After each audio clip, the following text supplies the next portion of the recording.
दोस्तों, प्रधानमंत्री नरेंद्र मोदी की अपील के बाद देश में सोने की खरीदारी को लेकर लोगों का नजरिया बदलता दिख रहा है।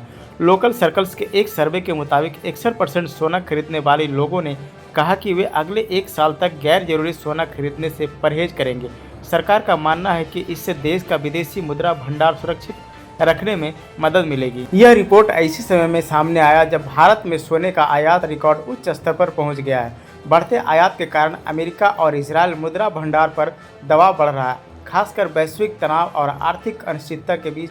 इसी वजह से प्रधानमंत्री मोदी ने हाल ही में लोगों से एक साल तक गैर जरूरी सोने की खरीदारी से बचने की अपील की थी। रिपोर्ट के मुताबिक वित्तीय वर्ष 2026 में भारत ने करीब 71.98 अरब डॉलर सोना आयात किया, जो पिछले साल 2025 के मुकाबले 58 अरब डॉलर से 24% से ज़्यादा। हालांकि सोने की मात्रा में थोड़ी कमी आई है, लेकिन अंतर्राष्ट्रीय बाजार में कीमतें बढ़ने से कुल आयात बिल काफ़ी बढ़ गया है। हैदराबाद में एक कार्यक्रम में उन्होंने कहा, हमें हर हाल में विदेशी मुद्रा बचाने की ज़रूरत है। इसके बाद किए गए सर्वे में 66% लोगों ने माना कि अगर लोग कुछ समय तक सोना खरीदने में परहेज करें तो इससे देश के विदेशी मुद्रा भंडार को मजबूती मिलेगी।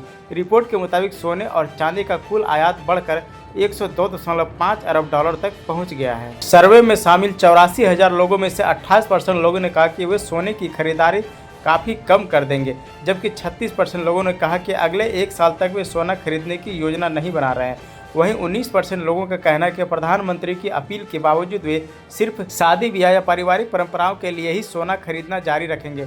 दूसरी तरफ कुछ लोग अब भी सोने को सबसे सुरक्षित निवेश मानते हैं और उनका कहना है कि अनिश्चितता के दौर में वे इसकी खरीद जारी रखेंगे। दोस्तों, इन्फॉर्मेशन अच्छी लगे तो वीडियो को लाइक और चैनल को सब्सक्राइब करें। धन्यवाद।